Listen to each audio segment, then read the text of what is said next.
পানির অপচয় এটা তো এখন ফ্যাশনের ব্যাপার।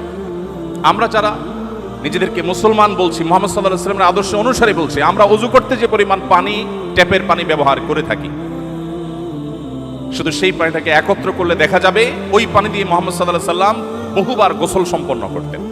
তার গোসলে কি পরিমাণ পানি লাগতো হাদিসে সেটা এসেছে, নিশ্চয়ই আপনারা জানেন। তিনি ওযুতে কি পরিমাণ পানি ব্যবহার করতেন, কতটুকু পানি বরাদ্দ করতেন, সেটাও হাদিসে এসেছে। আমাদের ওযুতে, বিশেষ করে ট্যাপ ছেড়ে দিয়ে যখন আমরা ওযু করি যে পরিমাণ পানি ব্যবহার করি, তার বহুবার গোসলেও এত পানি দরকার হতো না।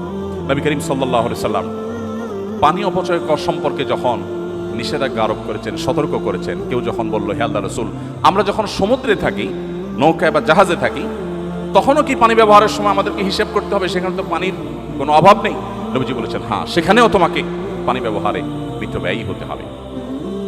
প্রিয় ভাইরা আমার, নবী করিম সাল্লাল্লাহু আলাইহি সাল্লামের প্রত্যেকটা বিষয়কে আমরা 2025-এর পৃথিবীতে বসে আলোচনা করছি, পর্যালোচনা করছি, কিন্তু আমাদের উচিত 1500 বছর আগের পৃথিবীতে ফিরে গিয়ে তারপর কল্পনা করা এবং মূল্যায়ন করা, পর্যালোচনা করা যে সেই সমাজের বুকে এটা বলাটা কেমন ছিল।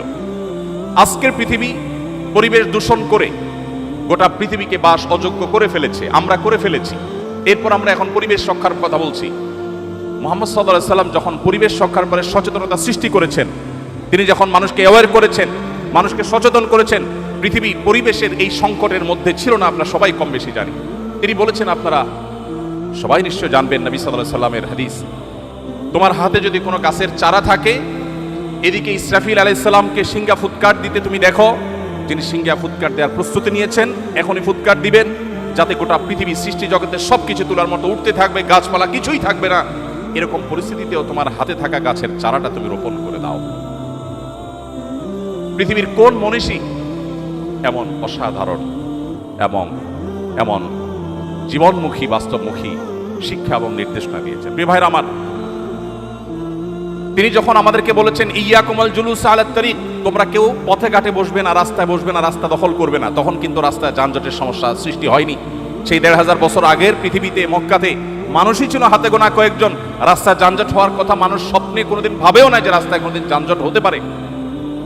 সেই সময় তিনি বলে গেছেন, ইয়াকুমুল জুলুস আলাত তারিক, তোমরা কেউ রাস্তা দখল করতে যাবে না, খবরদার। আজ ঢাকা শহরে যখন ফুটপাত দখলের মহোৎসব চলে, রাস্তাঘাট দিয়ে আমরা চলাফেরা করতে যখন পারি না, অসুবিধা তৈরি হয়। এই হাদিসকে সামনে রাখলে মনে হয়, নবীজি মনে হয় আজকে আমাদের ঢাকা শহরকে লক্ষ্য করে, আমাদেরকে লক্ষ্য করে মনে হয় হাদিস বলেছেন, অথচ তিনি বলেছেন 1450 বছর আগে।